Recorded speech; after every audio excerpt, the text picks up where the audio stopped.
എല്ലാ പ്രിയപ്പെട്ടവർക്കും life is ബ്യൂട്ടിഫുളിൻ്റെ മറ്റൊരു എപ്പിസോഡിലേക്ക് സ്വാഗതം.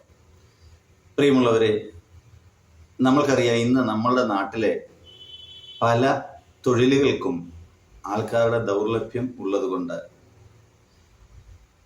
കേരളത്തിൻ്റെ വടക്കൻ പ്രദേശങ്ങളിൽ നിന്ന് ബംഗാൾ, ബീഹാർ, ആസാം എന്നിവിടങ്ങളിൽ നിന്ന് ഏറ്റവും കൂടുതൽ ബംഗാളികൾ എന്നാണ് നമ്മൾ പറയുന്നത് ആൾക്കാർ വന്ന് നമ്മുടെ ഇടയിൽ ജോലി ചെയ്ത് ലക്ഷോപലക്ഷം രൂപ, കോടിക്കണക്കിന് രൂപ ഇന്ന് നമ്മുടെ സംസ്ഥാനത്തിൽ നിന്ന് അവരുടെ പ്രദേശങ്ങളിലേക്ക് ഒഴുകിക്കൊണ്ടിരിക്കുകയാണ്. അത് നമ്മുടെ സംസ്ഥാനത്തിന് വളരെ നഷ്ടമാണ്. വിദേശ രാജ്യങ്ങളിൽ പോയി അധ്വാനിച്ച് നമ്മൾ മലയാളികൾ ഉണ്ടാക്കിക്കൊണ്ട് വന്നിരുന്ന ആ പണമാണ് ഇവിടുത്തെ ഇന്ന് കാണുന്ന ഒരു ഐശ്വര്യത്തിന്റെ പ്രധാന ഒരു കാരണം.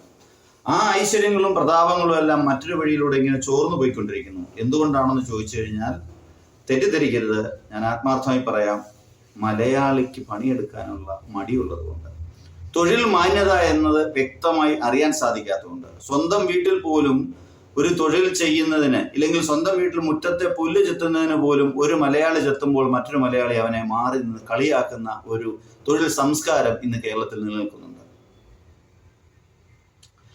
അവനവന്റെ വീട്ടിൽ പോലും ജോലി ചെയ്യുന്നതിന് വിദ്യാഭ്യാസമോ മറ്റ് തരത്തിലുള്ള എന്ത് അടിസ്ഥാന യോഗ്യതകളോ അല്ല വേണ്ടത്. വീട് സുന്ദരമാക്കി ഇടുവാനുള്ള നമ്മുടെ ഒരു ആഗ്രഹം മാത്രമാണ് വേണ്ടത്. ആ സ്ഥാനത്ത് നമ്മൾക്കത് ചെയ്യാൻ സാധിക്കാതെ പോകുന്നത് കൊണ്ടാണ് നമ്മളുടെ വീട്ടിൽ നിന്ന് തെങ്ങിന് തടമെടുക്കുവാനും പശുവിനെ കറക്കുവാനും ഹോട്ടലിൽ ജോലി ചെയ്യുവാനും എന്തിന് പല സ്ഥലങ്ങളിലും എല്ലാ നമ്മളുടേതായ നൈപുണ്യത്തോടു കൂടി ചെയ്യേണ്ടതായ പല ജോലികൾക്കും ഇന്ന് നമ്മൾ പുറത്തുനിന്ന് ആളിനെ കൊണ്ടുവരേണ്ടി വരുന്നു. അങ്ങനെ കൊണ്ടുവന്നിരുന്ന ഒരു സാഹചര്യത്തിൽ ഇവര് വന്നപ്പോൾ ഇവരുടെ കയ്യിൽ കൊണ്ടുവന്നിരുന്ന, കയ്യിലിട്ട് തിരുമി നാക്കിന്റെ താഴെയിൽ വെച്ച് ഉപയോഗിച്ചു കൊണ്ടിരുന്ന ഒരു സാധനം ഇവരുടെ പണിയെടുക്കുന്ന രീതിയേക്കാൾ കൂടുതൽ മലയാളിക്ക് ഇഷ്ടപ്പെട്ടത് ആ സാധനമാണ്. അപ്പോൾ എന്ത് ചെയ്തു? മലയാളിയും അത് വാങ്ങി ഉപയോഗിക്കാൻ നോക്കി. പക്ഷെ അവൻ പണി ചെയ്യുന്ന കണക്ക് നമ്മൾ ചെയ്യാൻ പഠിച്ചില്ല. ഞാൻ ഇതാരെയും കുറ്റം പറയുന്നില്ല. ഞാൻ ഉൾപ്പെടുന്ന സമൂഹത്തിലെ അവസ്ഥ ഞാൻ വിവരിക്കുന്നുള്ളൂ. ദയവ് ചെയ്ത് എന്നെ പഴി പറയരുത്. കണ്ടത് പറയുന്നു എന്നുള്ളതേ ഉള്ളൂ. നമ്മളുടെ ആൾക്കാർ അത് വാങ്ങി ഉപയോഗിക്കാൻ തുടങ്ങി.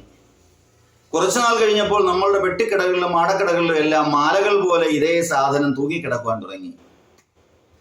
അവിടെ തുടങ്ങി മലയാളിയുടെ ലഹരിയുടെ ഉപയോഗത്തിന്റെ ഒരു വൻ വർധന. ആ ലഹരി കൂടാതെ തന്നെ മദ്യ ഷോപ്പുകളുടെ എണ്ണം വളരെയധികം ക്രമാനുഗതമായി വർദ്ധിച്ചു വന്നിരിക്കുന്ന കേരളത്തിൽ ഏത് മുക്കിലും മൂലയിലും മദ്യം കിട്ടുമെന്നായി. ഈ പറയുന്ന ലഹരിയുടെ ഉപയോഗം, പുകയില, തമ്പാക്ക്, അത് അങ്ങനെയുള്ള ഒരുപാട് സാധനങ്ങൾ, എന്തൊക്കെയോ പേരുകൾ എനിക്കത് ഓർമ്മയില്ല, അതിനെക്കുറിച്ച് ഞാൻ നോക്കിയിട്ടുമില്ല. പക്ഷെ അങ്ങനെ ഒരുപാട് സാധനങ്ങൾ നമുക്ക് പെട്ടിക്കടകളിൽ കിട്ടാനായി. അത് മുതിർന്നവർ ഉപയോഗിക്കുന്നത് കണ്ടുകൊണ്ട് കൊച്ചുകുട്ടികളും വാങ്ങിക്കുവാൻ തുടങ്ങി.